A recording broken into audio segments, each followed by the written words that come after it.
Halo, selamat pagi. Baik, berjumpa lagi dengan saya, Ibu Tio. Di sini Ibu akan membahas tentang memahami prinsip perspektif. Ya, di sini Ibu akan menjelaskan tentang pengertian perspektif. Apa itu perspektif?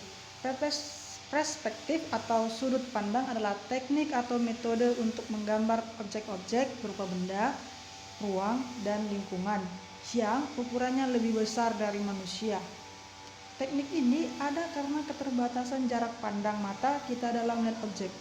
Semakin jauh jarak mata dengan benda, maka semakin kecil penampakannya, dan bahkan akan hilang dari pandangan jarak tertentu. Sebaliknya, semakin dekat jarak pandang mata kita, benda tersebut akan semakin terlihat besar. Di dalam perspektif, kita akan menemukan yang namanya 3 hal yang merupakan patokan dalam teknik menggambar perspektif. Yang pertama, perspektif satu titik hilang. Digunakan ini untuk menggambar objek yang letaknya dekat dengan mata.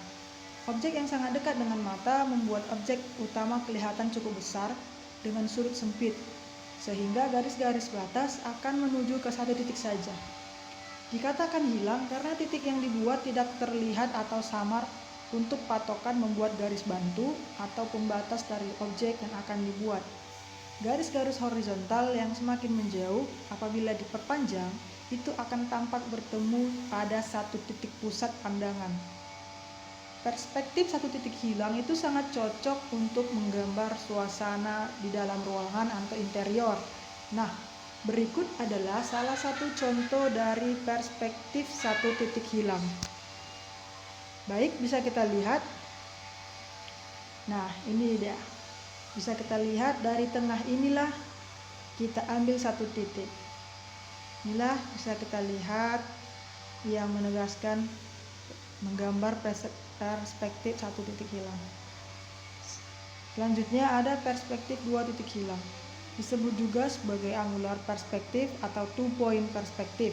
Jika perspektif satu titik hilang cocok untuk menggambar suasana dalam ruangan, maka perspektif dua titik hilang ini biasanya digunakan untuk menggambar ruang eksterior suatu bangunan. Menggunakan dua titik hilang yang paling mudah dibuat karena hasilnya cenderung tidak statis dan tidak simetris, sehingga lebih wajar untuk dilihat. Bisa adik-adik perhatikan contoh gambar perspektif dua titik hilang seperti gambar ini.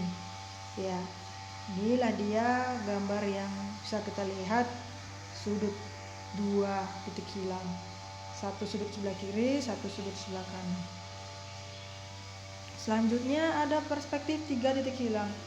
Disebut juga dengan oblique perspektif atau three point perspektif.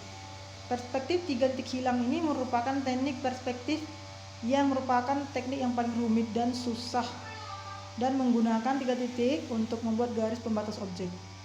Perspektif tiga titik hilang ini seakan-akan menempatkan mata manusia dari ketinggian atau titik rendah.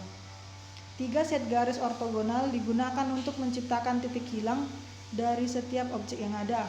Sehingga teknik ini banyak digunakan untuk mengekspos sebuah objek, terutama bangunan yang mengandalkan garis dalam membentuk objek. Nah, adik-adik bisa lihat dari kedua contoh ini. Inilah dia contoh dari perspektif titik hilang. Ya, baik, sampai di sini pembahasan kita tentang mengenal dasar prinsip dari perspektif. Baik, selamat pagi, sehingga pelajaran ini bisa menambah ilmu kita. Salam sehat buat kita semua. Terima kasih.